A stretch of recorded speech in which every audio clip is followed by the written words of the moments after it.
My name is Sarah Mitchell, and for the past 5 years, I've been the family disappointment.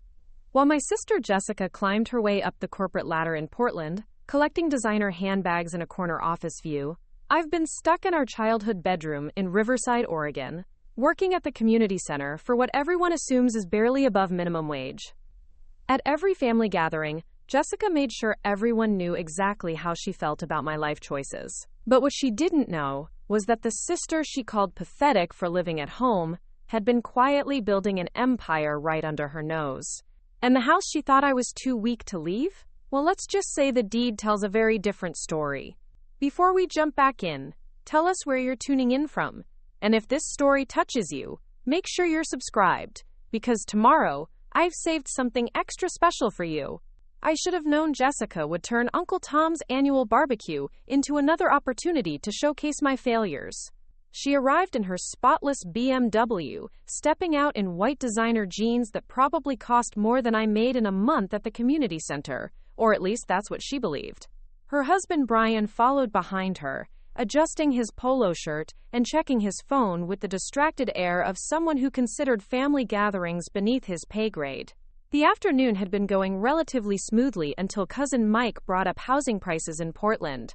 That's when Jessica's eyes lit up with that familiar predatory gleam that meant she'd found her opening. She set down her wine glass and turned toward where I was helping Dad flip burgers, her voice carrying that perfectly modulated tone she'd perfected during her MBA program.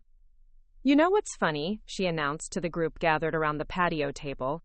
"Everyone's talking about how impossible it is to afford a house these days, and here's Sarah, 28 years old, still living in Mom and Dad's spare bedroom." The conversation died. Aunt Karen looked down at her potato salad. Uncle Tom suddenly became very interested in adjusting the umbrella angle. But Jessica wasn't finished. She stood up, wine glass in hand, addressing the family like she was giving a presentation to her board of directors. I mean, at what point do you stop making excuses and actually try to build a life? Brian and I bought our condo when I was 25. We didn't wait around for life to happen to us. I continued flipping burgers, letting the sizzle of the meat fill the uncomfortable silence. Dad's jaw was tight, but he kept quiet. That was Dad's way, never one to make waves, even when his daughter was being humiliated in his own brother's backyard. "Sarah works hard," Mom said quietly, but her voice lacked conviction. Even she didn't fully understand what I did all day at the community center, and I'd never bothered to explain the full scope of my responsibilities there. Jessica laughed, not the warm laugh I remembered from our childhood, but the cold, professional chuckle she'd developed somewhere between her corporate climbing and her marriage to a man who measured success in stock portfolios. "Oh, I'm sure she does. Planning craft activities and organizing bingo nights is certainly challenging work." The condescension in her voice made my stomach clench, but I kept my expression neutral. Brian nodded along, though I suspected he had no idea what Jessica's point was.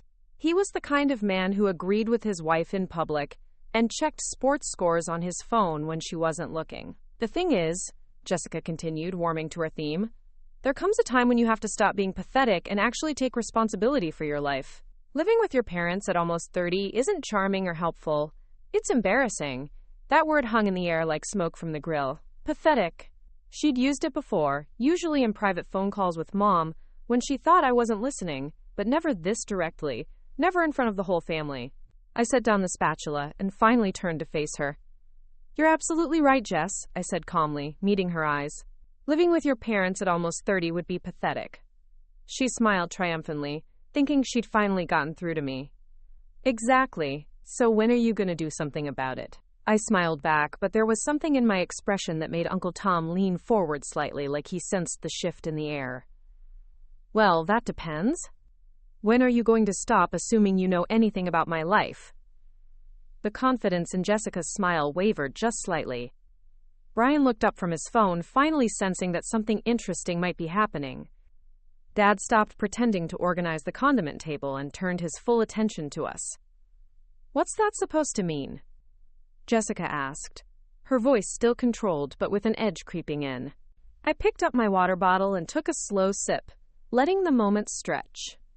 The truth was sitting right there, ready to be revealed, but I'd learned patience over the past 5 years. I'd learned the value of timing. of letting people show you exactly who they are before you show them who you've become. It means maybe you should ask more questions before you make assumptions, I said simply. But don't worry about it now. Enjoy your wine. Enjoy telling everyone how successful you are. We'll have plenty of time to talk about real estate later. Something in those last 3 words made Jessica's expression shift. For just a moment, the polished confidence cracked, and I saw uncertainty flicker across her face. But she recovered quickly, laughing and shaking her head like I'd just said something adorable and naive.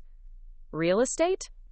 Sarah, you can't even afford to move out of your childhood bedroom. What could you possibly know about real estate? I turned back to the grill, letting the question hang unanswered. Around us, the family had gone quiet again, but this time it felt different.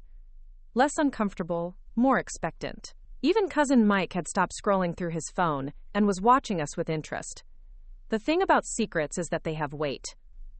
For 5 years, I'd been carrying the weight of what I really did during my days, what I'd been building, while Jessica collected corporate achievements like trophies. And that weight was about to shift in a way that would change everything she thought she knew about success, about family, and about the sister she'd spent half a decade calling pathetic.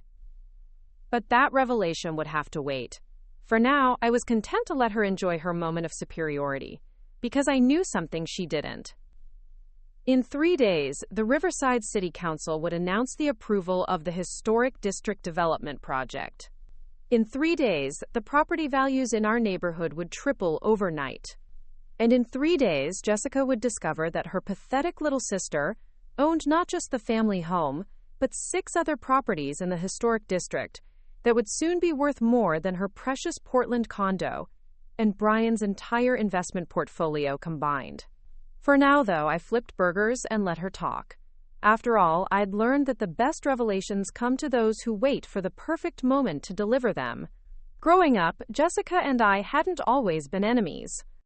In fact, we'd been inseparable through most of our childhood here in Riverside. We'd shared a room until she turned 13 and demanded her own space, spent summers building forts in the big oak tree behind our Victorian house, and dreamed together about all the places we'd go and things we'd accomplish when we grew up. The split happened gradually, then all at once.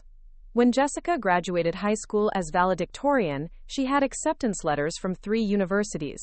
She chose University of Oregon because it was far enough from Riverside to feel like freedom, but close enough that she could still come home for holidays with stories of her sophisticated college life. I, on the other hand, chose Riverside Community College, not because I couldn't get into a 4-year university, though that's what Jessica began telling people, but because I'd already seen something she hadn't. While she was dreaming of escaping our small town, I was watching it prepare for transformation. Dad had owned Mitchell Hardware on Main Street for 30 years. It was the kind of store where you could buy a single screw, get advice on fixing a leaky faucet, and catch up on local gossip all in one trip. But by the time Jessica left for college, the writing was on the wall. Big box stores had already claimed most of Dad's business, and the town was starting to change in ways that excited me rather than worried me. Developers had been quietly sniffing around Riverside for years, drawn by its location between Portland and the coast, its intact historic architecture, and its affordable property prices. While Jessica was learning about corporate strategy and market analysis in her business classes, I was learning about those same things in real time, watching how development patterns worked, studying which neighborhoods got targeted first, and understanding the timeline of gentrification. The summer after my freshman year at community college, while Jessica was interning at a Portland marketing firm and posting Instagram photos of herself in professional attire, I was working part-time at Dad's hardware store and part-time for Mrs. Chen at the community center. Mrs. Chen was David's aunt, and David was the quiet, serious young man who'd been helping her with the center's bookkeeping and grant applications. David had graduated from Portland State with a degree in urban planning, but instead of chasing jobs in big cities, he'd come back to Riverside to help his aunt and to be close to his aging grandparents. Jessica would have called that lack of ambition. I called it strategic positioning. It was David who first explained to me how historic preservation grants worked, how tax incentives could make property development incredibly profitable, and how small towns like Riverside were perfect candidates for what urban planners called heritage-based revitalization. While Jessica was learning theory in classrooms, David and I were identifying which properties in Riverside would be most valuable when the inevitable development boom arrived. My job at the community center was perfect cover. As the program coordinator, I had legitimate reasons to walk through every neighborhood in Riverside, to knock on doors and talk to longtime residents, to understand which families were struggling financially and might be willing to sell their properties. I wasn't taking advantage of anyone. I was offering fair market prices for properties that most owners saw as burdens rather than assets. The first property I bought was Mrs. Patterson's cottage on Elm Street. She was 83, living on Social Security, and couldn't afford the roof repairs her house desperately needed. She'd been talking about moving to assisted living, but couldn't sell her house because of its condition. I offered her $15,000 above what she'd been asking, paid for the roof repairs myself, and had the deed transferred through a limited liability company I'd set up with David's help. To everyone else, including my family, it looked like Mrs. Patterson had finally found a buyer for her rundown cottage. No one knew that buyer was me, working through an LLC called Riverside Heritage Properties. And no one questioned why the community center's program coordinator spent so much time in the historic district. Because organizing neighborhood events and senior outreach programs gave me perfect cover for my real work.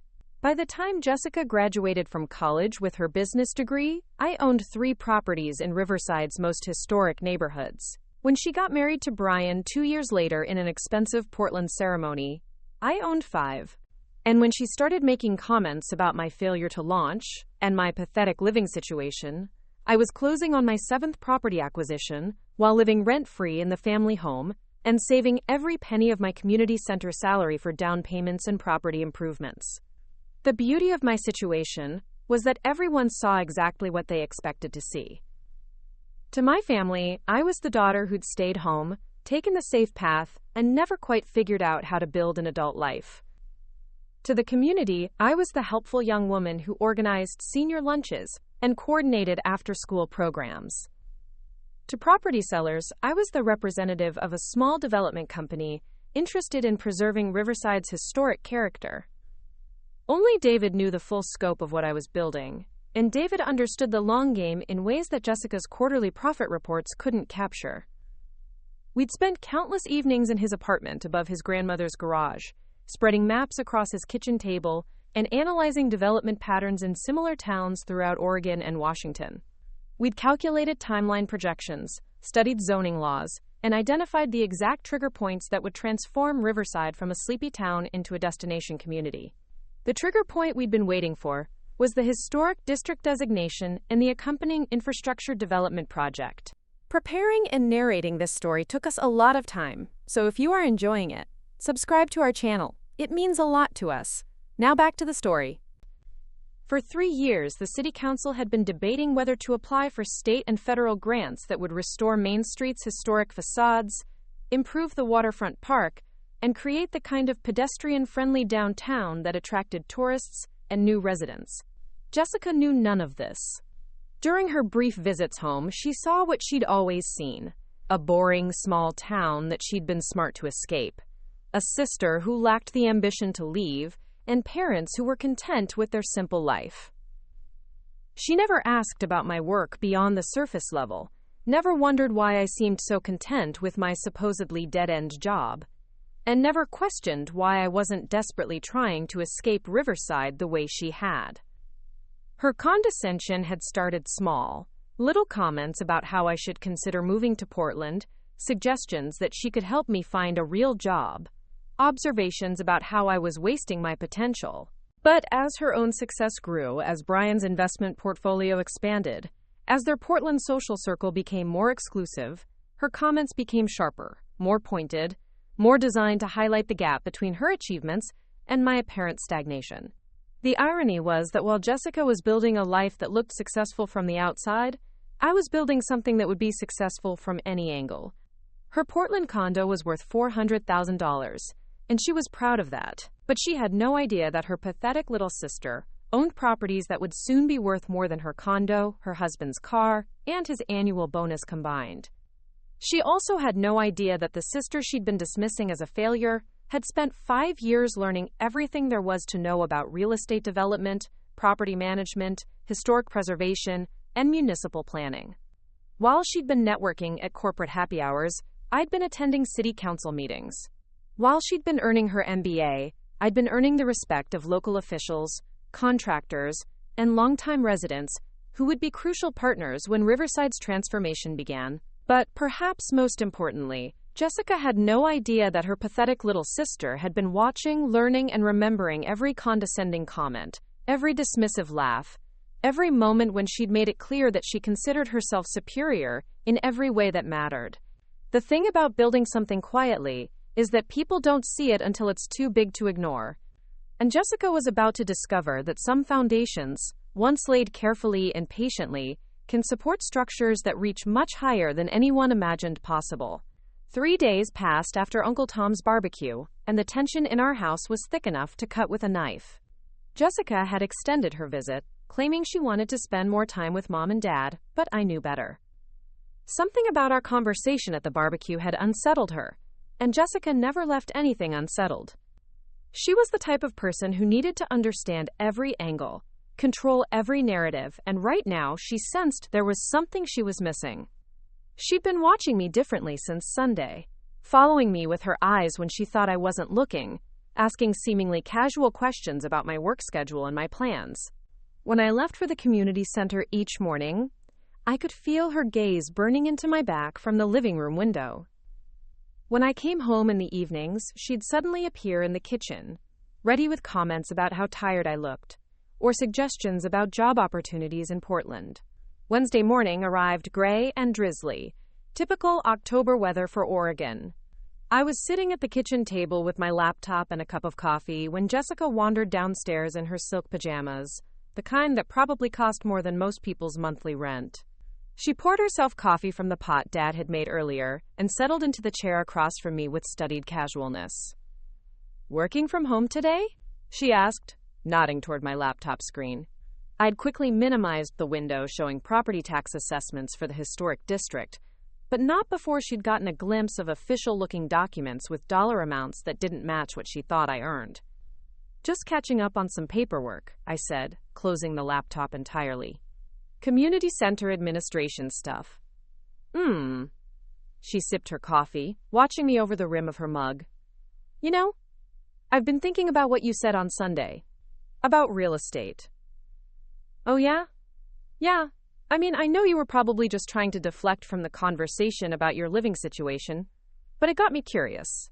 What exactly do you do at the community center that involves real estate?" There it was. Jessica's interrogation technique hadn't changed since we were kids.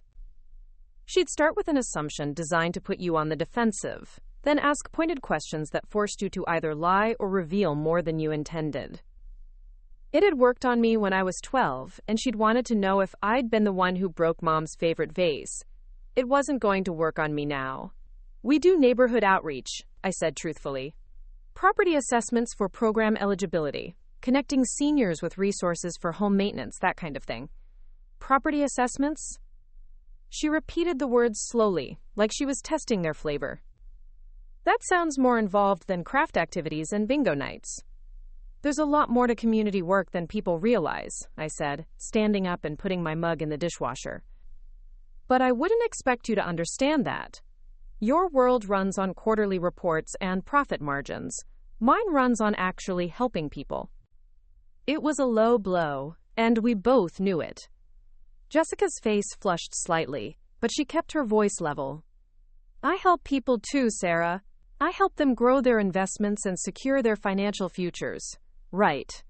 By convincing them to trust their money to people like Brian. What's that supposed to mean?"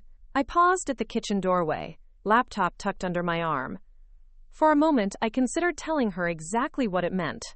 I considered explaining that I'd done my research on Brian's investment firm, that I knew about their recent SEC warnings and their questionable practices with elderly clients' retirement funds. I considered mentioning that David had connections in Portland's financial sector who told us things about Meridian Wealth Management that would make Jessica's blood run cold. But that wasn't the revelation I'd been building toward. That was just a side note, an added irony that would make the main event even sweeter. "It means exactly what you think it means, Jess. But don't worry about it. You'll figure it out eventually." I left her sitting in the kitchen, staring after me with that expression I remembered from childhood when she couldn't solve a puzzle that seemed too easy for her to be missing something important. The community center was bustling when I arrived 20 minutes later. Wednesday was senior lunch day, which meant Mrs. Rodriguez was already in the kitchen preparing her famous tamales, while Mr. Patterson set up tables in the main hall. The energy was different today, though. There was an undercurrent of excitement that I'd been noticing for weeks, as rumors about the historic district designation spread through Riverside senior community. "Sarah, honey, is it true what I heard about Main Street?" Mrs. Rodriguez called out as I hung up my jacket. "My neighbor said the city's going to fix up all those old storefronts." "There's definitely been talk about it at the city council meetings," I said carefully. "Nothing's official yet." That was technically true.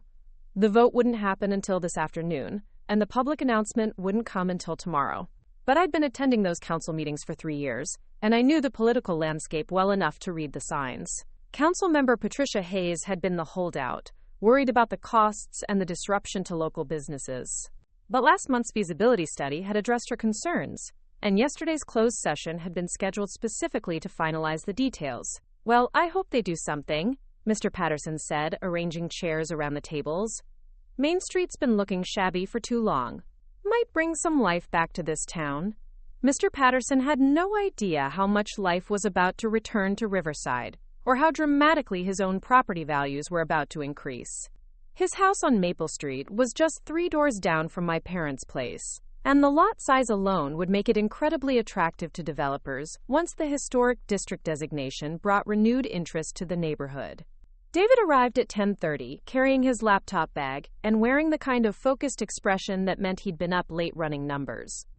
We'd established a routine over the past year where he'd come in on Wednesdays to help with grant applications and program planning, which gave us legitimate cover for spending hours analyzing development projections and property acquisition strategies. "Morning," he said, settling into the chair beside my desk. "Sleep well?" "Jessica's been asking questions," I said quietly, mindful of the seniors milling around the main room. "She saw something on my laptop this morning." "Property assessments." David's eyebrows went up slightly. "How much did she see?" "Not enough to understand what she was looking at, but enough to know it doesn't match her assumptions about my job." I pulled up the city council agenda on my computer screen. Speaking of which, they moved the vote up to 2 o'clock. Nervous? Excited. And I was. After 3 years of careful planning, strategic property acquisitions, and patient waiting, everything was about to pay off in ways that would shock everyone who thought they knew Sarah Mitchell. We spent the morning reviewing the final details of our expansion strategy. Once the historic district designation was announced, property values would start climbing immediately, but the real boom would come when construction began on the infrastructure improvements. That was when we'd start selectively selling some of our properties to developers, while keeping the prime locations for long-term rental income. The beauty of our approach was that we'd positioned ourselves to benefit from every phase of Riverside's transformation. We owned properties that would immediately increase in value due to historic designation. We owned corner lots that would become premium retail locations once Main Street was renovated. And we owned residential properties in the historic district that would become highly desirable once the area transformed into Riverside's premier neighborhood. At 1:30, I told Mrs. Rodriguez I had a dentist appointment and would be back later to help with afternoon cleanup. David and I walked the 6 blocks to City Hall through the light rain, joining the small crowd of residents who'd shown up for the council meeting. Most of them were longtime Riverside residents who'd heard rumors about the historic district proposal and wanted to understand what it meant for their community. Patricia Hayes called the meeting to order at exactly 2 o'clock, and the vote on Resolution 2023-847 was the third item on the agenda. The discussion was brief but thorough, covering the financial implications, the timeline for implementation, and the expected impact on local businesses and residents. When Hayes called for the vote, it was unanimous.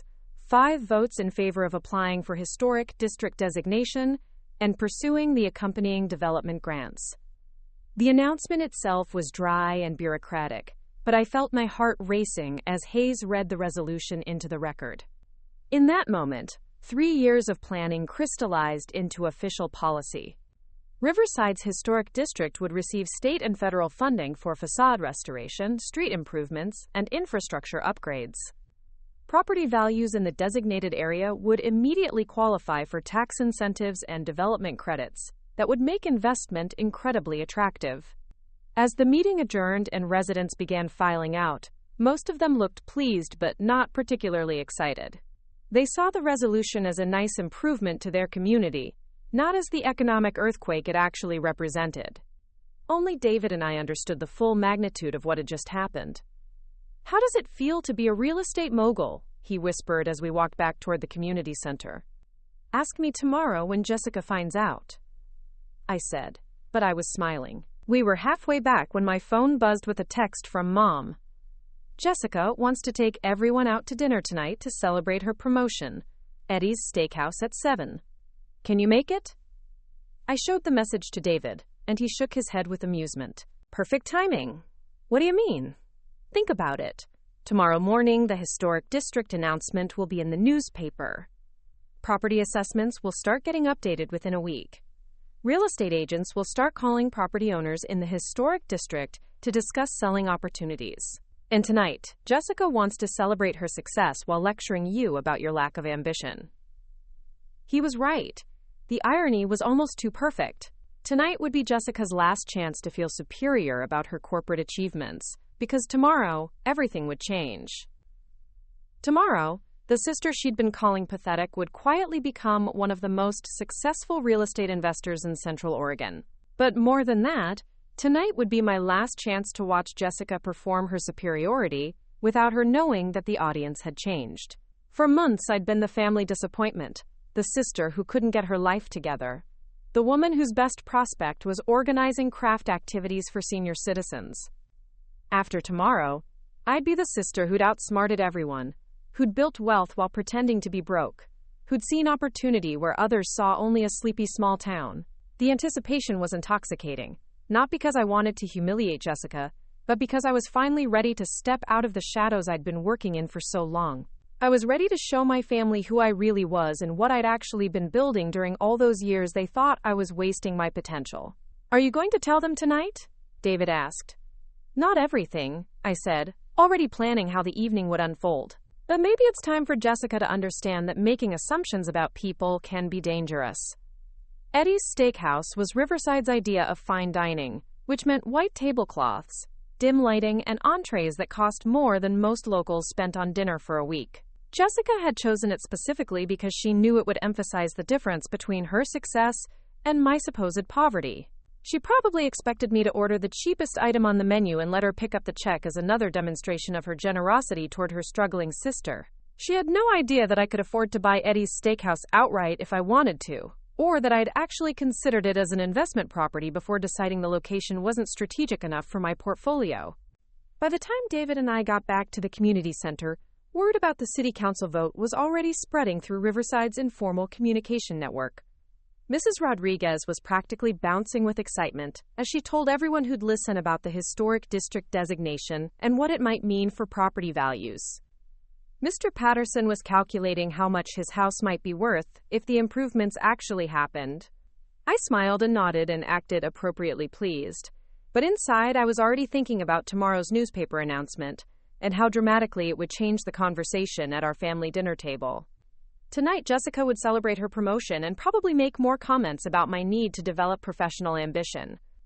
Tomorrow, she'd wake up to discover that her pathetic little sister had just become significantly wealthier than she was. The only question now was how long I'd let her keep talking before I showed her exactly what real ambition looked like. By 6:45, I was dressed in my best outfit, which, by Jessica's standards, was probably still pathetic but would have to do. I'd chosen dark jeans and a sweater that Mom had given me for Christmas. Nothing that screamed success, but nothing that looked desperate either. The goal wasn't to compete with Jessica's designer wardrobe, but to let her overconfidence build to maximum height before reality brought her back down to earth. Dad had already left to pick up Mom, and Jessica was waiting in the living room when I came downstairs. She'd changed into a black dress that probably cost more than my monthly salary at the community center, paired with heels that added 4 inches to her height and jewelry that caught the light every time she moved. She looked like she was dressed for a business dinner in downtown Portland, not a family celebration at Riverside's local steakhouse. "You look nice," she said, and I could hear the barely concealed condescension in her voice. It was the tone you'd use to compliment a child who'd tried their best with limited resources. "Thanks. You look ready to close a major deal." "Actually, I kind of am." Her smile was sharp and satisfied. "The promotion comes with a new client portfolio worth about $12 million in assets. Brian thinks it could lead to a partnership track within 2 years." "Congratulations," I said. And I meant it. Jessica had worked hard for her success, even if she'd become insufferable about it. That's a big responsibility. It is. But that's what happens when you're willing to take risks and push yourself beyond your comfort zone. She picked up her purse, a leather creation that probably cost more than most people's monthly rent. "Speaking of which, I've been thinking about our conversation on Sunday." "Which part?" "The part where you got defensive about your living situation. I think I came on too strong, and I want to apologize for that." This was new. Jessica apologizing for anything was rare enough to make me suspicious. "Okay. I realize that not everyone has the same opportunities I've had, and it's not fair for me to judge your choices without understanding your circumstances better." There it was. The apology that wasn't really an apology. The kind of statement that sounded generous but actually reinforced every assumption she'd been making about my life. She wasn't sorry for being condescending. She was sorry for being condescending to someone she saw as disadvantaged. "That's very understanding of you," I said carefully. "I've actually been thinking that maybe I could help. Brian has connections throughout the Pacific Northwest, and I'm sure we could find you something in Portland. Maybe not at my level right away, but something with growth potential. A real career track instead of..." She gestured vaguely toward the direction of the community center. "Instead of what I'm doing now." "Well, yes, I mean, working with seniors is admirable, but you're smart, Sarah. You could be doing so much more with your life. You could be building something that matters." The irony was so thick I could taste it.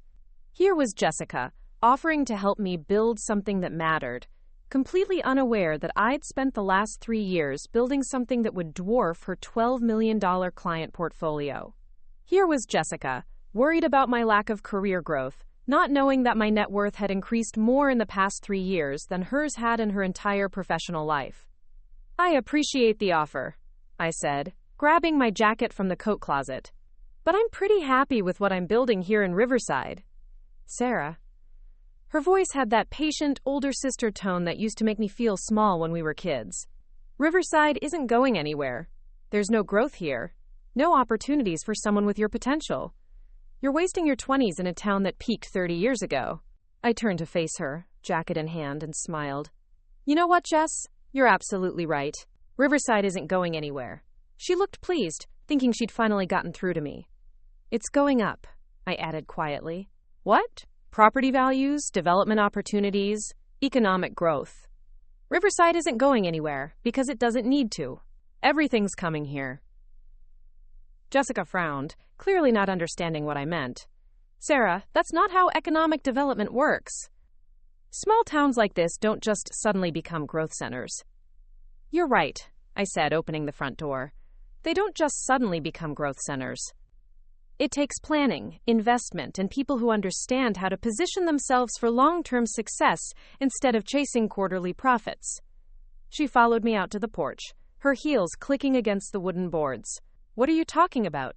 "I'm talking about the difference between looking successful and actually building wealth, between impressive job titles and strategic thinking, between playing the game everyone else is playing and creating your own game entirely."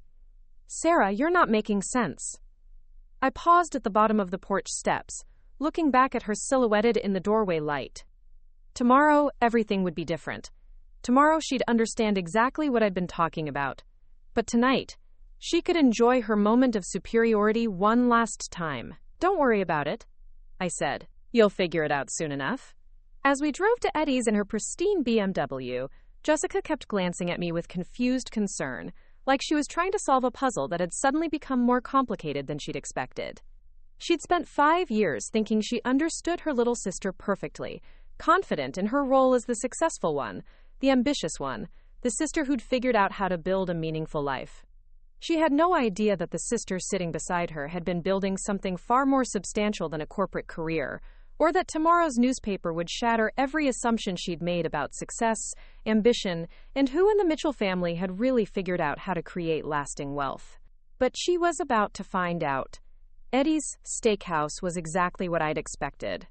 The kind of place that took itself seriously enough to have cloth napkins and a wine list, but not seriously enough to actually train the staff properly. Jessica had requested what she called the best table in the house, which turned out to be a corner booth with burgundy leather seats and a view of the parking lot.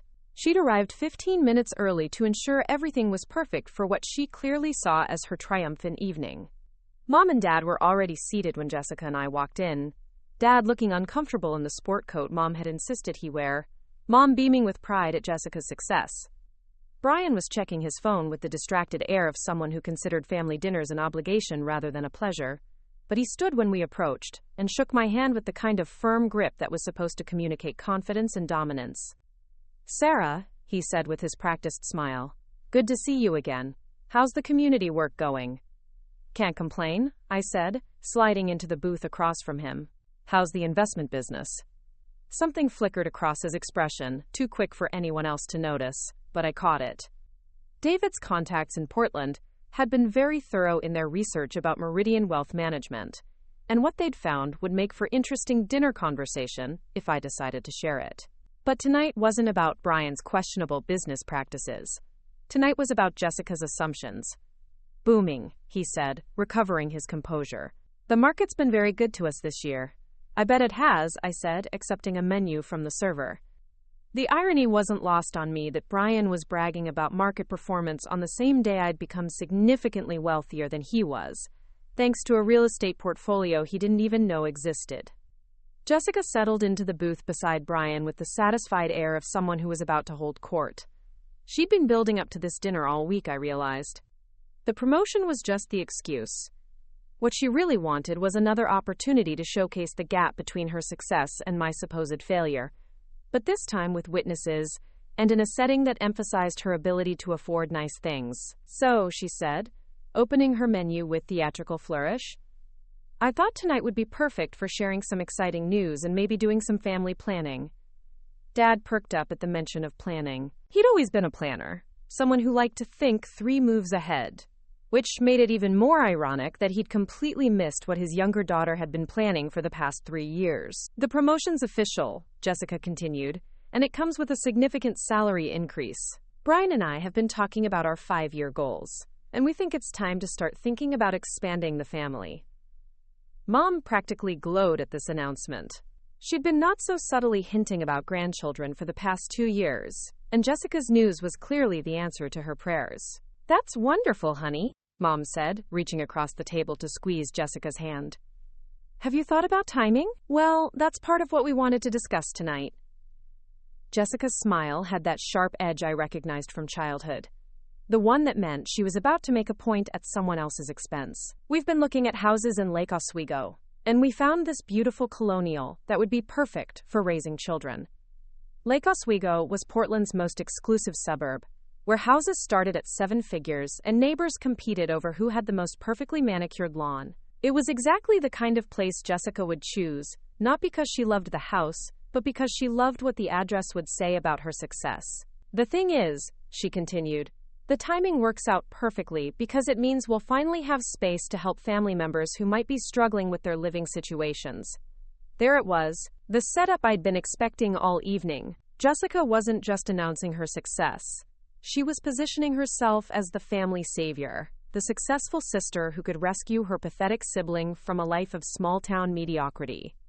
"What do you mean?" Dad asked, though I could tell from his expression that he had a pretty good idea where this was heading. "Well, Sarah's been living at home for 5 years now, and while I know you and Mom have enjoyed having her around, I think we all agree that it's time for her to start building an independent life."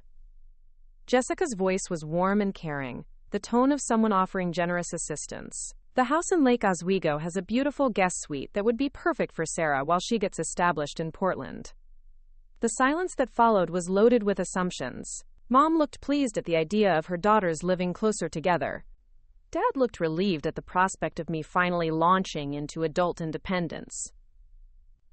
Brian nodded approvingly, probably calculating how much money they'd save by having live-in childcare when they started their family. Of course, Jessica added, Sarah would need to find work in Portland, but I'm confident we can help with that. My company is always looking for administrative support, and Brian's firm occasionally needs junior staff for client services. Administrative support. Client services. The condescension was breathtaking in its completeness. Here was Jessica, offering to rescue me from my pathetic life by giving me the opportunity to answer her phones or fetch coffee for Brian's clients.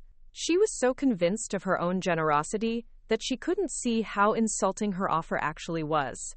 That's very thoughtful of you, I said carefully, but I'm not really looking to leave Riverside right now. Jessica's smile tightened slightly. Sarah, I understand that change can be scary, but sometimes we have to push ourselves outside our comfort zones. You can't spend your whole life organizing senior activities and living in your childhood bedroom. Why not? I asked. What if I'm happy with my life the way it is? Are you, though? Jessica leaned forward, her expression earnest and concerned.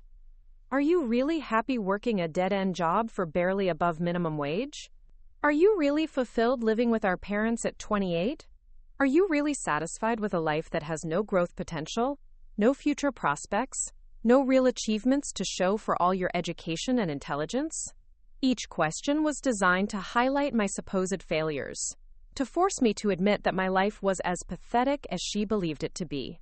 The strategy would have worked 5 years ago, when I was fresh out of community college and genuinely uncertain about my future. But now, sitting across from Jessica while she enumerated my shortcomings, I felt nothing but amusement at how completely she'd misunderstood everything. You know what, Jess? I said, signaling the server for more water. You're absolutely right. I'm not really happy with my current situation. Her face lit up with triumph. Finally, her stubborn little sister was seeing reason. I'm glad you're ready to be honest about it, she said. Change is hard, but it's the only way to grow. Oh, I'm definitely ready for change, I said. In fact, change is coming whether I'm ready for it or not. Jessica frowned slightly, sensing something in my tone that didn't match her expectation of defeated acceptance. What do you mean? I mean, tomorrow's going to be very different from today. For all of us? Sarah, you're being cryptic again. Jessica's voice held a note of frustration. If you have something to say, just say it. I looked around the table at my family. Dad, who'd taught me the value of hard work and long-term thinking. Mom, who'd always supported my choices even when she didn't understand them. Jessica, who'd spent 5 years convinced that success meant impressing other people rather than building something sustainable. And Brian, who'd built his career on managing other people's money while apparently failing to manage his own firm's regulatory compliance. Tomorrow, the Riverside Gazette would run the story about the historic district designation. Tomorrow, real estate agents would start calling property owners in the affected neighborhoods. Tomorrow, Jessica would begin to understand that her assumptions about success, ambition, and her little sister's capabilities had been fundamentally wrong. But tonight, she could enjoy her moment of superiority one last time. You're right, I said. I shouldn't be cryptic. Let me be perfectly clear. I'm not interested in your guest suite, your job offers, or your advice about my life choices. But I appreciate the concern. Jessica's face flushed slightly. Sarah, I'm trying to help you. We all want what's best for you, but you have to be willing to help yourself. I have been helping myself, I said. For the past 3 years, actually. You just haven't been paying attention. What are you talking about? Before I could answer, the server appeared with our entrees. Jessica had ordered the most expensive steak on the menu, Brian had chosen the lobster, and I'd ordered the salmon special. As we sorted out who got which plate, the tension at the table ratcheted up another notch. Let's just enjoy our dinner, Mom said diplomatically. We can talk about the future later. But Jessica wasn't ready to let it go. She'd planned this evening as a showcase of her success and her generous offer to rescue her struggling sister. And my refusal to play along was ruining the script she'd written in her head. Sarah, she said, cutting into her steak with more force than necessary, I don't understand why you're being so resistant to opportunities that could completely change your life. Maybe because my life doesn't need the kind of change you're offering. Working at a community center in a town with no future isn't a life, it's just marking time until you figure out what you really want to do. And what if what I really want to do is exactly what I'm already doing? Jessica set down her fork and stared at me with the expression she'd worn when we were kids, and I'd said something that made no sense to her sophisticated understanding of the world. Sarah, be realistic. You make maybe $30,000 a year organizing craft activities for old people. You live in your childhood bedroom. You drive a car that's older than some of your coworkers. You have no savings, no investment portfolio, no retirement planning, no assets of any kind. That's not a life plan, that's just existing. The accuracy of her assumptions was startling. She'd clearly given considerable thought to the details of my supposed financial situation, building a complete picture of my poverty based on the limited information she had access to. What made it even more impressive was how completely wrong she was about every single detail. My salary at the community center was actually $45,000 a year, not $30,000, though the difference was irrelevant given my other income sources.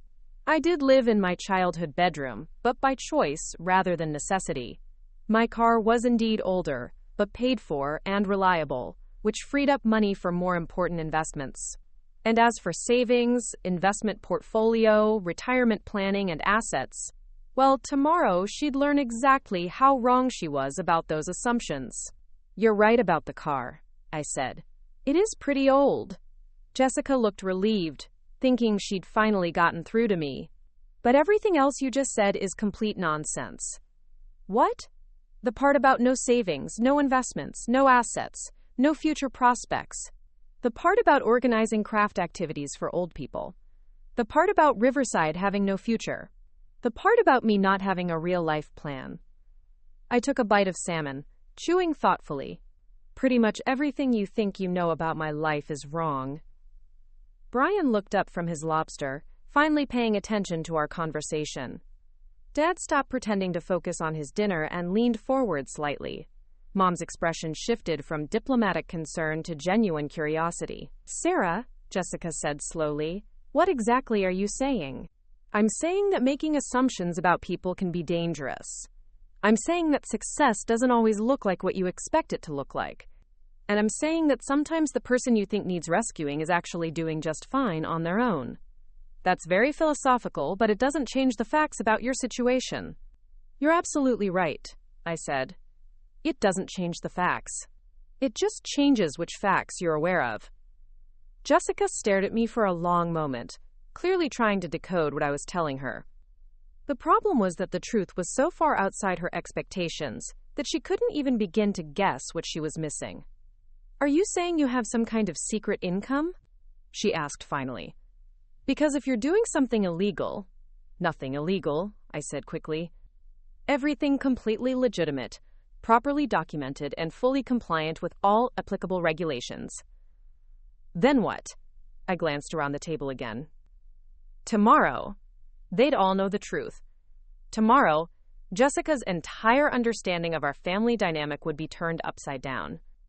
Tomorrow, the sister she'd been trying to rescue would reveal that she didn't need rescuing from anyone.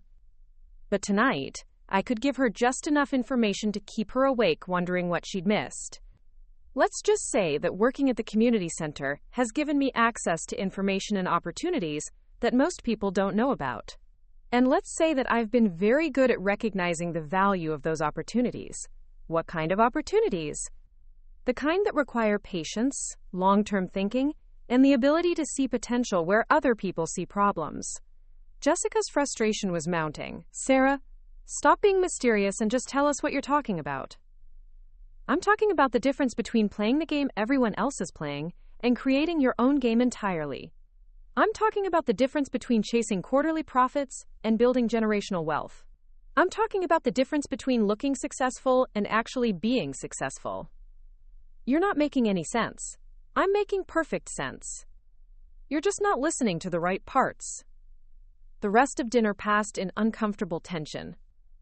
Jessica made several more attempts to get me to explain my cryptic comments, but I deflected each one with vague references to business opportunities and investment strategies.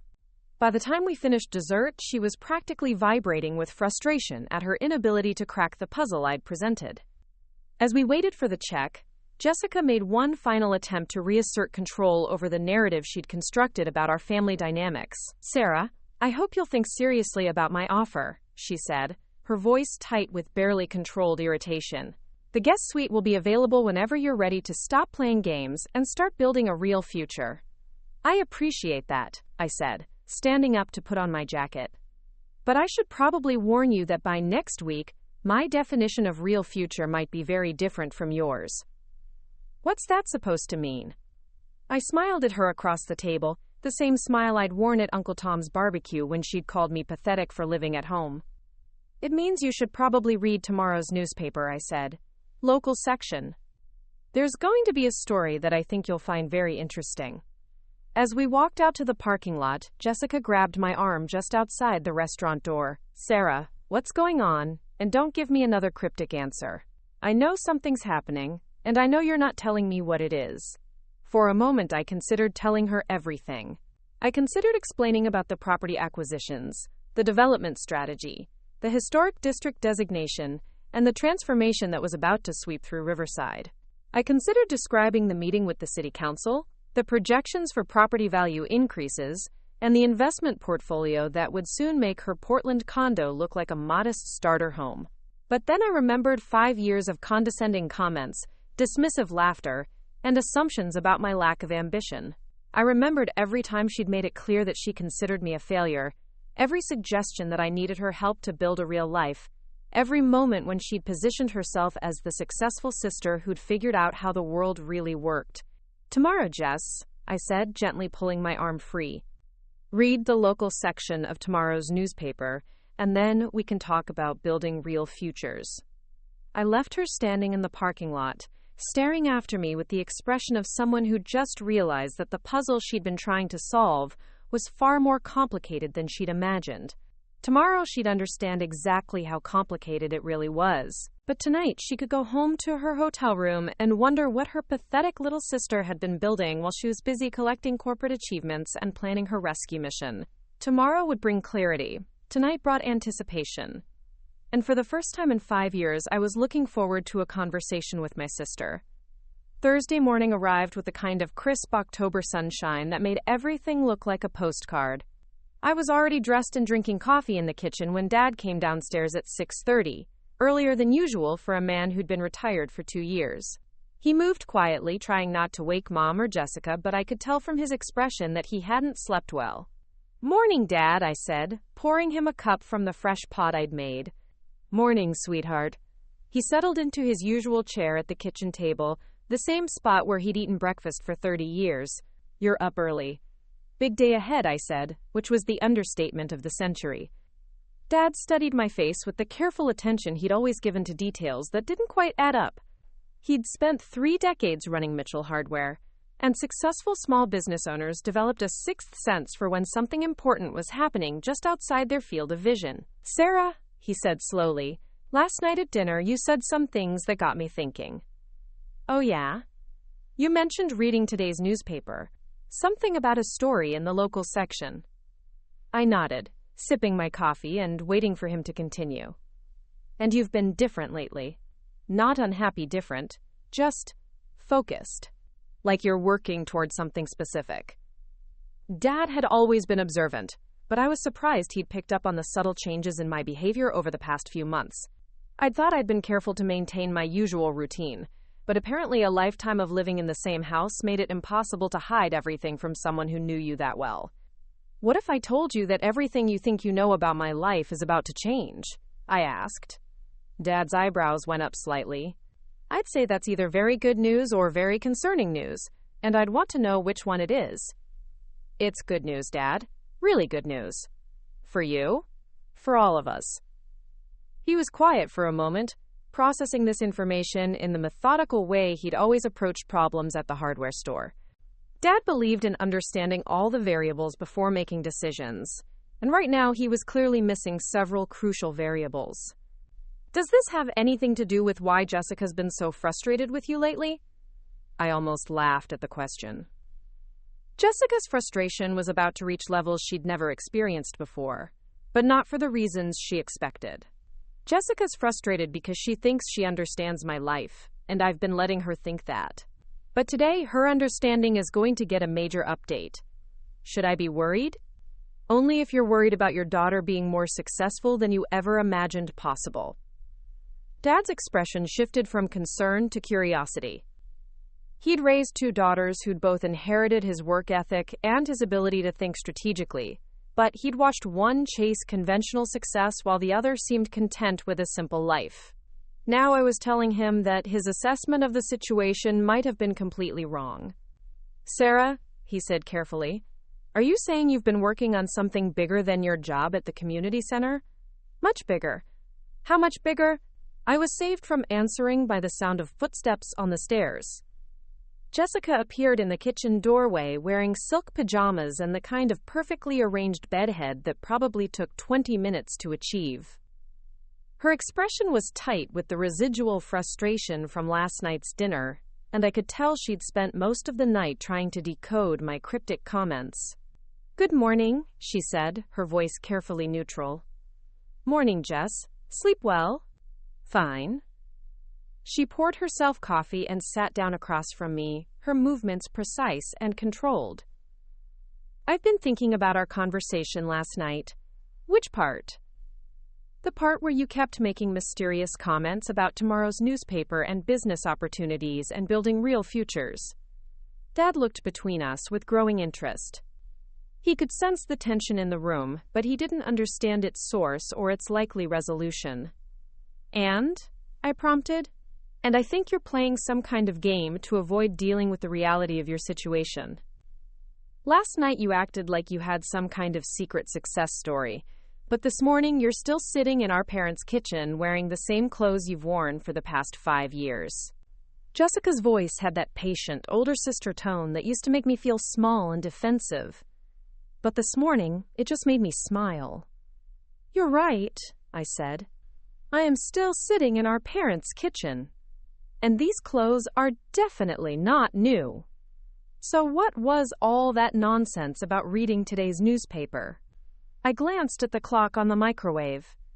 7:15. The Riverside Gazette would be hitting driveways and newsstands within the next hour, carrying the story that would transform everything Jessica thought she knew about her little sister's life. "It wasn't nonsense," I said.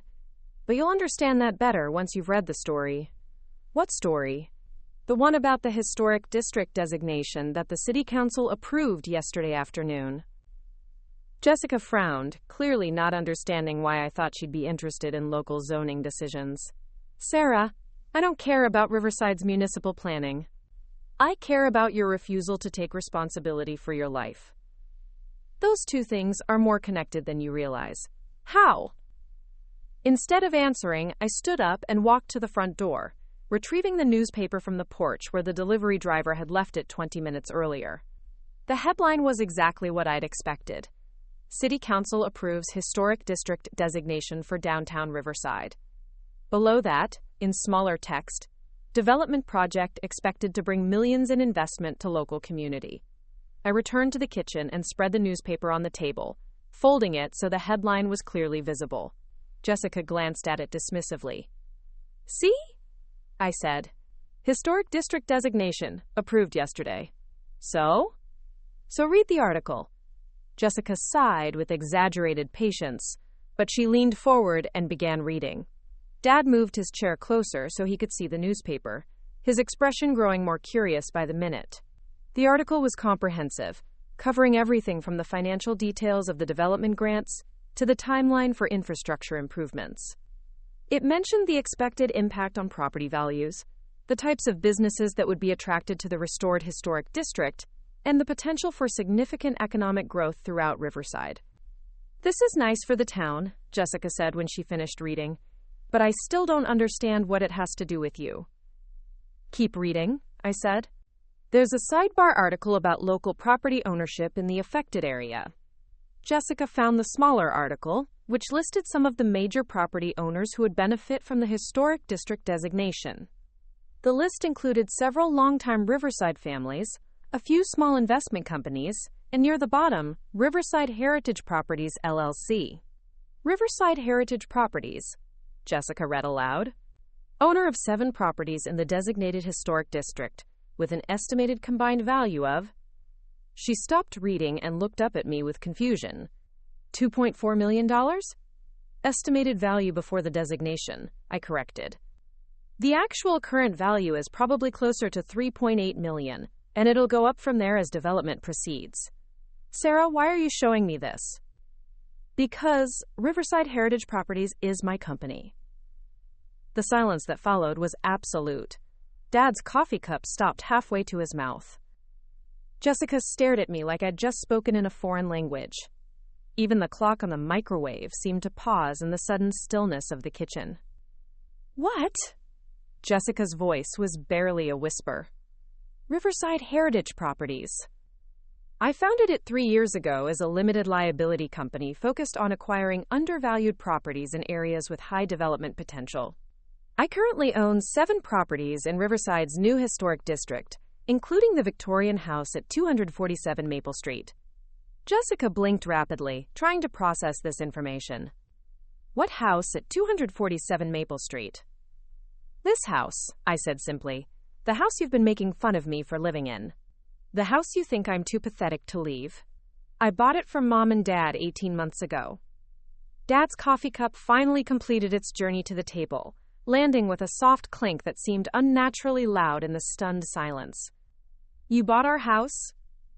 Jessica's voice cracked slightly on the last word. I bought their house, I corrected. It's my house now, has been for 1.5 years. Mom and Dad are my tenants, though I don't charge them rent because they're family, and because Dad helped me understand the local real estate market when I was first getting started. Jessica turned to stare at Dad, who was nodding slowly as pieces of a puzzle he'd been working on for months finally started falling into place. You knew about this? She asked him. I helped her with the paperwork, Dad admitted. Sarah came to me 2 years ago with a business plan that was more sophisticated than anything I'd seen in 30 years of running a hardware store. She'd identified development patterns, analyzed municipal budgets, studied demographic trends, and calculated risk assessments that would have impressed any bank loan officer. But you never said anything, Sarah asked me not to. She wanted to prove herself before anyone knew what she was building.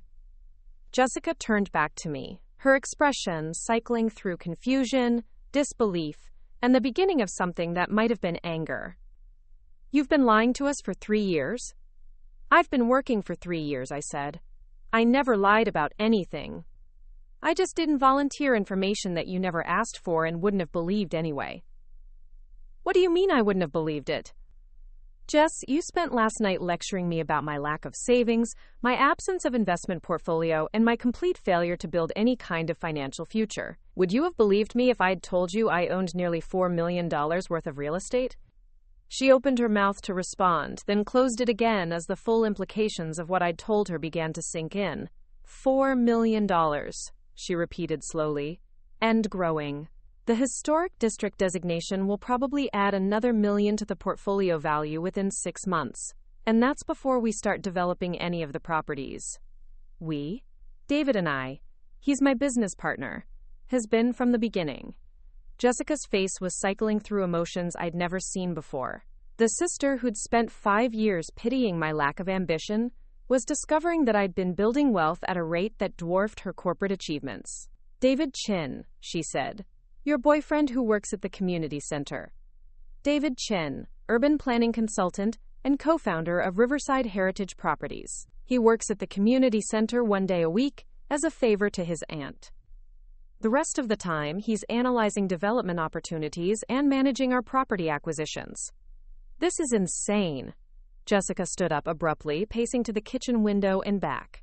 You're telling me that while I've been working 60-hour weeks to build my career, you've been secretly building a real estate empire? I'm telling you that while you've been working 60-hour weeks to impress other people, I've been working to build something that would last. And you never thought to mention this? When would I have mentioned it? During one of your lectures about my lack of ambition?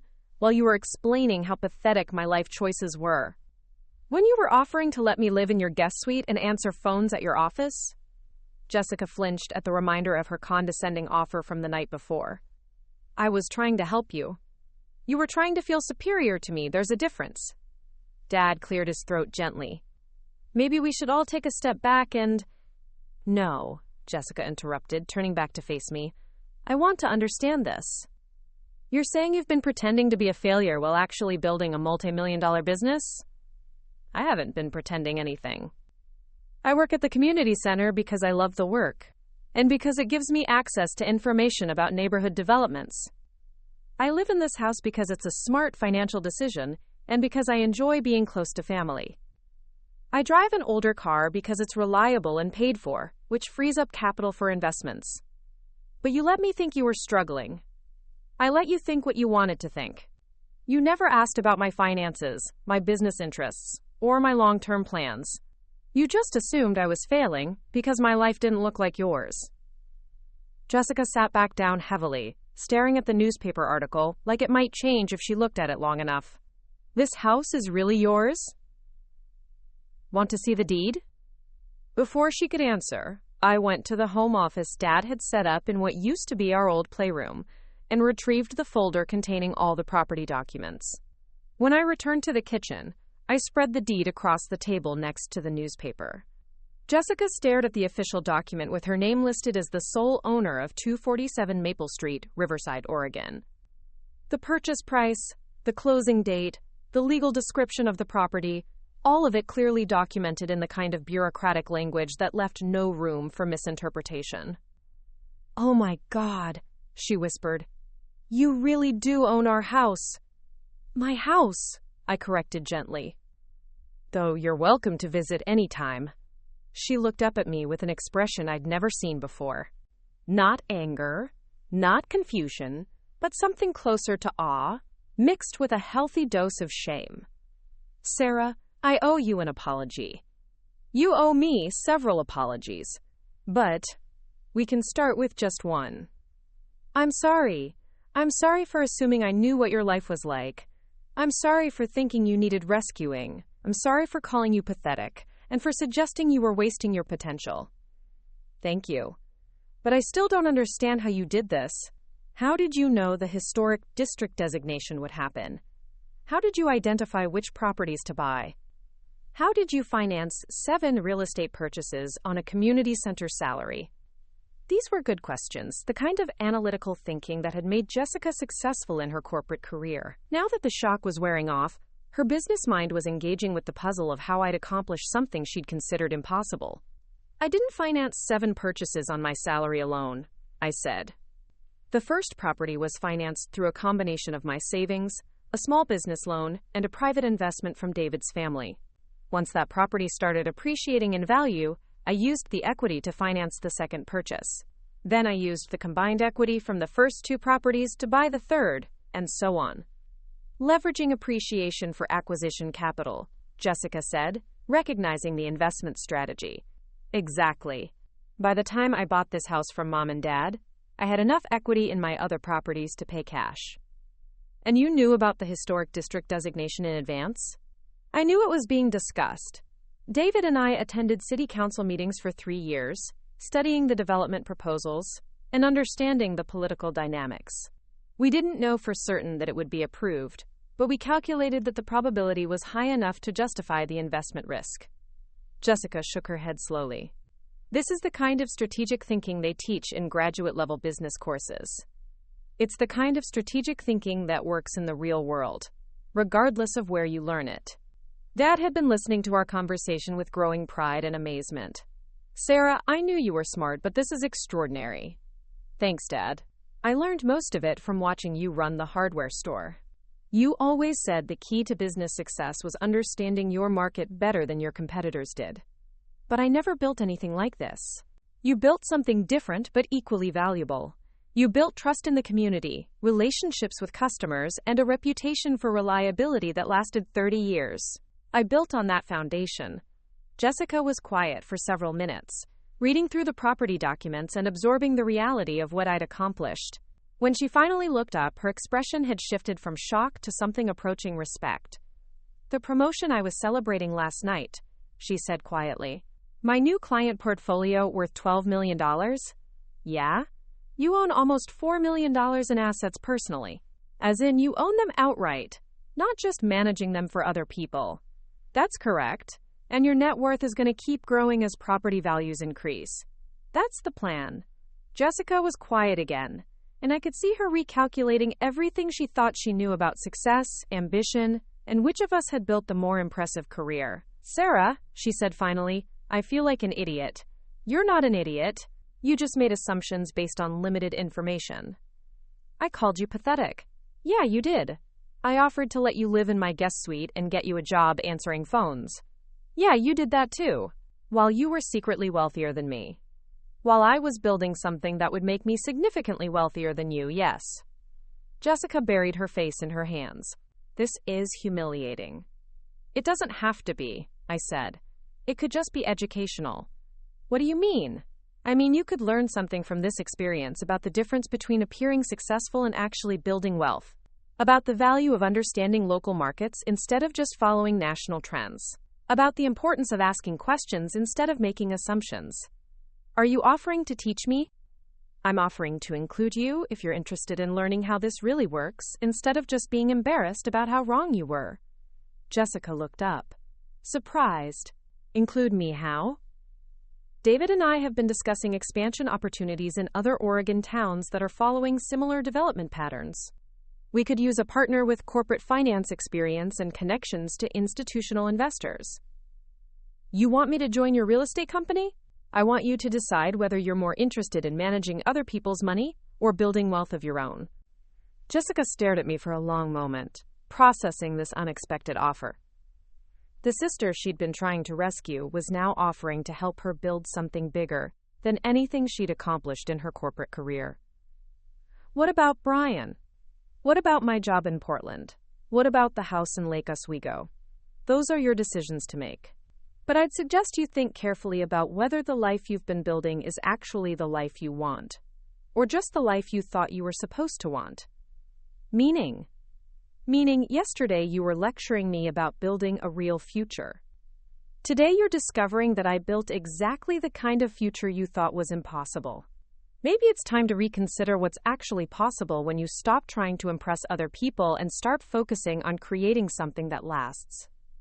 Jessica was quiet for several more minutes, and I could see her working through the implications of everything she'd learned. The sister she'd pitied was now offering her opportunities she'd never imagined. The life she'd dismissed as pathetic was actually more successful than the one she'd spent 5 years building. Can I think about it? She asked finally. Take all the time you need, but remember that real estate development moves quickly once it gets started. If you want in, you'll need to make decisions at the speed of opportunity, not at the speed of corporate committees. I understand. Dad had been listening to our entire conversation with the expression of someone watching a movie where the plot had taken several unexpected turns. Sarah, he said, I'm proud of you. Not just for the business success, but for the way you're handling the situation with your sister. Thanks, Dad. And Jessica, I'm proud of you too. It takes courage to admit when you've been wrong about something this fundamental. Jessica nodded, though she still looked shaken by the morning's revelations. There's one more thing, I said, pulling out my phone. David should be here in about 20 minutes. We have a meeting with a developer who's interested in partnering with us on the Main Street renovation project. Here? At the house? At my house, yes. The dining room works perfectly as a conference room, and it's more impressive than you might expect when potential partners realize they're meeting with someone who owns the property where the meeting is taking place. You're meeting with developers? We're meeting with developers, investors, contractors, and city planners on a regular basis. Riverside Heritage Properties isn't just a property holding company, Jess. We're actively involved in shaping how this town's development unfolds. I had no idea. You had no idea because you never asked. You assumed my life was small and simple, so you never looked closely enough to see what was actually happening. Jessica nodded slowly. I see that now. The question is what you're going to do with that knowledge. Before she could answer, we heard a car pulling into the driveway. David was right on time, which meant our meeting with the developer would begin in a few minutes. I gathered up the property documents and the newspaper, preparing to transition from family drama to business strategy. Do you want to sit in on the meeting? I asked Jessica. Just to observe? She looked surprised. You'd let me do that? You might find it educational. Especially if you're serious about considering my offer. I am serious. Then come learn what building real wealth actually looks like. As David's footsteps approached the front door, I realized that this was the moment everything truly changed. Not just Jessica's understanding of my life, but our entire family dynamic. The sister who'd been trying to rescue me was about to watch me conduct business at a level she'd never imagined possible. Yesterday, I'd been the pathetic sister who lived at home and organized craft activities. Today, I was a multimillionaire real estate developer who owned the home where we were about to host a meeting that could transform Riverside's economic future. The best part was that I'd accomplished all of it, while letting Jessica believe exactly what she wanted to believe about my capabilities and ambitions. Sometimes the most satisfying victories are the ones where you win so completely that even your opponents have to respect how thoroughly they underestimated you. Jessica was about to learn that lesson in the most direct way possible, and I was going to enjoy every minute of watching her discover who her little sister really was.